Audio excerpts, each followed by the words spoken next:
Hello friends, मैं हूं आपका होस्ट दिव्यम और आप देख रहे हैं बाहू चैनल। इस चैनल पे मुझसे सबसे ज्यादा पूछा जाने वाला क्वेश्चन है कि सर हम कौन सी गाड़ी लें। अब पर्सन टू पर्सन ये आंसर वेरी करता है क्योंकि सबकी प्रायोरिटीज अलग अलग है। किसी को परफॉर्मेंस ओरिएंटेड कार चाहिए या किसी को फीचर पैक कार चाहिए। कुछ लोग तो सिर्फ डिजाइन के बेसिस पे ही बाइंग डिसीजन को लॉक कर देंगे। तो इस वीडियो में मैं तीन गाड़ियों को कंपेयर करने वाला हूँ। मकसद ये नहीं है कि बेस्ट कार को चूज किया जाए, बल्कि आपको ये शो करना है कि मैं अपने आप कंपैरिजन कैसे करता हूँ गाड़ियों का, ताकि लास्ट में मैं अपने एप्लीकेशन के अकॉर्डिंग एक गाड़ी को चूज कर सकूं। सो मैंने यहाँ पे रेफरेंस के लिए मारुति सुजुकी ब्रांड को लिया है, क्योंकि इसमें मेरे को तीन गाड़ियां जो मिली वो कंपैरिजन के लिए बेस्ट थी।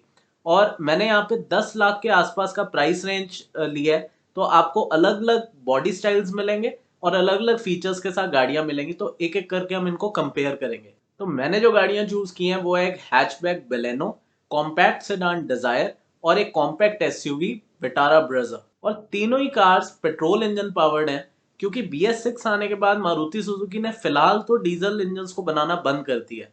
इस वीडियो को ऐसे देखना कि जब आप गाड़ी लेने जाओ और तीन चार गाड़ियां आपके बजट में आ रही हो तो आप अच्छे से कंपैरिजन कर सको। So let's start comparing. सबसे पहले तो इंजन में ही फर्क आ जाता है। ब्रेजा का इंजन थोड़ा बड़ा है, इसलिए पावर और टॉर्क फिगर्स भी आपको ज्यादा दिखेंगी। Coming to Baleno and Dzire, engine size तो सेम है, लेकिन डिजायर ड्यूल जेट टेक्नोलॉजी का यूज करती है, इसलिए माइलेज थोड़ी सी बेटर हो जाती है। अब on paper power torque figures को देखेंगे तो लगेगा कि ब्रेजा सबसे तेज भाग सकती है, लेकिन ऐसा जरूरी नहीं है, क्योंकि आप वेट फैक्टर को भी तो इंक्लूड करो। एक नई टर्म निकल के आती है, power is to weight ratio, जो डिजायर के केस में आपको सबसे ज्यादा दिखेगी। तो बेशक उसकी पावर कम है, लेकिन वेट भी कम है, इसलिए उसकी परफॉर्मेंस बहुत अच्छी हो जाती है। Coming to the transmission part, तो आपको डिजायर में AMT देखने को मिलता है विद मैनुअल ओवरराइड, यानी कि आप गियर्स खुद भी चेंज कर सकते हैं। और बेलेनो में आपको CVT देखने को मिलेगा, जिसमें कोई मैनुअल ओवरराइड का ऑप्शन नहीं है, लेकिन स्टिल आई वुड से कि CVT AMT के मुकाबले ज्यादा स्मूथ ऑपरेशन देता है। एंड ब्रेजा की बात करें तो 10 लाख की रेंज में आपको सिर्फ इसमें मैनुअल ट्रांसमिशन ही मिलेगी। So performance point of view से बात करें तो मेरे हिसाब से desire is the best among the three.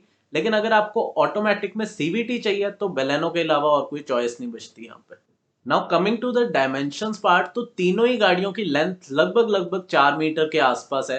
तो ये तो अब बात ही नहीं रही कि हैचबैक थोड़ी छोटी है, SUV थोड़ी बड़ी है, सब में आपको लेग रूम ऑलमोस्ट सिमिलर सा ही मिलने वाला है। लेकिन आप विड्थ की बात करेंगे तो ब्रेजा मार्जिनली थोड़ी सी ज्यादा है। तो कह सकते हैं रियर सीट पे जो शोल्डर स्पेस मिलेगा पैसेंजर्स को, वो थोड़ा सा ज्यादा मिलेगा ब्रेजा के केस में। और अगर हाइट की बात करें तो ब्रेजा एक अच्छी लीड ले जाती है। तो इस हाइट का फायदा क्या होता है, एक तो अंदर बाहर घुसने में आसानी होती है। इसके अलावा हाईवेज पे चलाएंगे तो आपकी राइडिंग पोजीशन थोड़ी सी ऊपर है, तो आपको बाहर का व्यू ज्यादा अच्छा मिलता है, आपको चलाने में आसानी होती है। लेकिन अगर आप सिटीज की बात करें तो इसी हाइट की वजह से एक डिसएडवांटेज मिलता है, क्योंकि गाड़ी ओवरऑल थोड़ी ऊंची है तो हुड हाइट भी ज्यादा है। तो इस वजह से आसपास की गाड़ियां जो बहुत पास पास पार्क्ड होती हैं, उनको देख पाना थोड़ा मुश्किल हो जाता है। तो ये भी ध्यान देना है कि हमारी most of the running cities में है, तंग इलाकों में चलना है हमने, या हाईवेज में मोस्ट ऑफ द टाइम काटना है। तो ये सारी चीजों को साथ में लेके चलना है। एंड हाईवे से मेरे को याद आया कि ब्रेजा का जो फ्यूल टैंक है वो इन तीनों में सबसे ज्यादा है। तो आप फुल टैंक में आराम से 700+ किलोमीटर रेंज एक्सपेक्ट कर सकते हैं। लेकिन यहाँ पे एक सरप्राइजिंग बात यह है कि डिजायर का जो फ्यूल टैंक है वो 11 लीटर कम है, बट इसकी माइलेज इतनी शानदार है कि आपको ब्रेजा से भी ज्यादा अच्छी रेंज निकाल के देगी। ग्राउंड क्लियरेंस के मामले में बेलेनो इज सेफ, क्योंकि 170 mm is very good for Indian roads. और अगर आपका आना जाना जल्दी जल्दी रफ पैची रोड्स पे होता रहता है तो ब्रेजा आपको और भी अच्छी ग्राउंड क्लियरेंस ऑफर कर रही है ऑफ नियर अबाउट 198 mm। लेकिन डिजायर की थोड़ी ऑब्जेक्शनेबल हो जाती है, ओनली 163 mm। तो अगर कोई शार्प बम्प्स आ रहे हैं या फिर पॉट होल्स आ रहे हैं तो उस पर स्पीड स्लो करनी पड़ेगी, नहीं तो नीचे बेली टच हो सकती है। अब बूट स्पेस ऑन पेपर तो डिजायर का सबसे अच्छा लगता है, लेकिन ऐसा नहीं है। क्यों? क्योंकि डिजायर एक सेडान है, तो इसमें आप रियर सीट्स को फोल्ड नहीं कर सकते, जबकि बेलेनो और ब्रेजा ये दोनों 5 डोर कार है। 5 डोर क्यों कहते हैं? क्योंकि आप बूट स्पेस से ही गाड़ी के अंदर के कैबिन को एक्सेस कर सकते हैं by dropping the rear seats. और जैसे ही आपने सीट्स को ड्रॉप किया तो ब्रेजा सबसे बढ़िया निकलती है, क्योंकि हाइट भी ज्यादा है गाड़ी की और लेंथ वाइज भी अब ज्यादा सामान आ सकता है। तो अगेन ब्रेजा को एक विनिंग हैंड मिलता है ऑन लॉन्ग डिस्टेंस ट्रेवल, जहां पे आप ज्यादा आइटम्स को अपने साथ लेके जा सकते हैं। Coming to the ride comfort, तो यहाँ पे आपको बेलेनो और डिजायर इन दोनों में लगभग सिमिलर सस्पेंशन सेटअप देखने को मिलता है, लेकिन ब्रेजा में आपको कुछ एडिशनल आइटम्स मिलती हैं। एक तो इसका टायर विड्थ ज्यादा है, तो आपको राइड कंफर्ट ज्यादा मिलने वाला है, पॉट होल्स को ये बहुत इजीली अब्जॉर्ब करेगा। इसके अलावा आगे और पीछे आपको सस्पेंशन में कॉइल स्प्रिंग्स का सपोर्ट देखने को मिलता है, तो स्ट्रेट लाइन स्टेबिलिटी की बात करें वो भी ब्रेजा की ज्यादा अच्छी है। अब व्हील बेस का कंफर्ट से सीधा सीधा लेना देना है, जितना ये ज्यादा होगा उतना ही रियर पैसेंजर्स को कंफर्ट फील होता है। तो बेलेनो के केस में मार्जिनली व्हील बेस थोड़ा सा ज्यादा है, लेकिन इसको आप एक्सपीरियंस नहीं कर पाएंगे क्योंकि बहुत कम इंक्रीज हुआ है। लेकिन इसकी वजह से जो टर्निंग रेडियस है वो भी बढ़ जाता है, तो यहाँ पे तो इतना नहीं बढ़ा।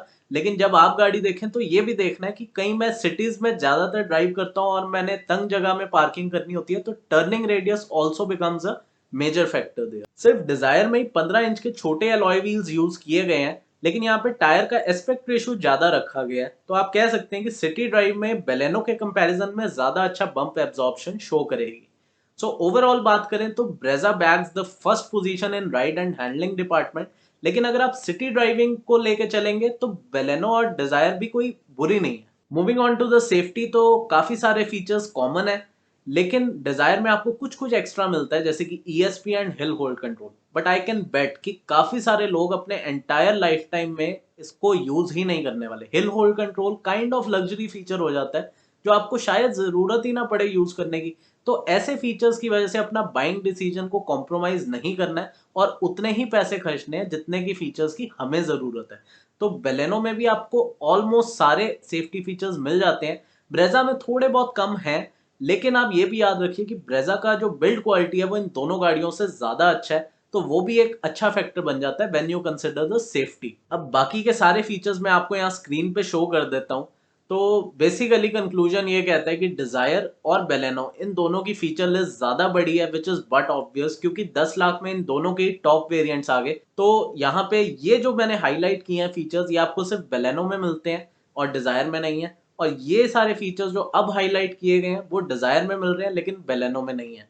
और अगर ब्रेजा की बात करें तो ये कुछ कुछ फीचर्स मिस आउट हो जाते हैं, लेकिन कंपनी ये समझती है कि अगर आप एक कॉम्पैक्ट एसयूवी ले रहे हैं तो सन ग्लास होल्डर तो देना ही चाहिए। जोक्स अपार्ट, यहाँ पे मैंने ये देखा कि ब्रेजा में भी आपको ऑलमोस्ट सारे एसेंशियल फीचर्स मिल रहे हैं और जो जो नहीं मिल रहे वो सारे लग्जरी फीचर्स हो जाते हैं। तो ये आपको देखना है कि ये लग्जरी फीचर्स आपके लिए कितना जरूरी है। So by analysing all the aspects, मैं लास्ट में कुछ कुछ पैरामीटर्स पे इन तीनों गाड़ियों को कंपेयर करना चाहूंगा और मैंने अपने हिसाब से विनर डिसाइड किए हैं। लेकिन अब लास्टली आपको ये डिसाइड करना है कि इनमें से कौन सा पैरामीटर आपके लिए ज्यादा जरूरी है, तो आप अपने लिए बेस्ट कार को चूज कर सकते हैं। सो इस वीडियो में इतना ही। आई होप कि आपको ये पसंद आया होगा और नेक्स्ट टाइम जब आप नई गाड़ी बाय करने जाएंगे तो आप एक बेटर पर्सपेक्टिव के साथ जाएंगे और अपने लिए बेस्ट कार को चूज कर सकेंगे। कोई भी फीडबैक हो या इस वीडियो से रिलेटेड कोई क्वेश्चन हो तो नीचे कमेंट सेक्शन में लिख देना, मैं जल्द से जल्द उसको आंसर करने की कोशिश करूंगा। और सारा कुछ अकेले अकेले सीखोगे क्या? वीडियो को शेयर भी कर दिया करो और लोगों की भी नॉलेज को बढ़ाओ, और चैनल को सब्सक्राइब नहीं किया तो वो भी करते जाओ। मैं आपसे मिलता हूँ जल्दी एक नए वीडियो में। Till then,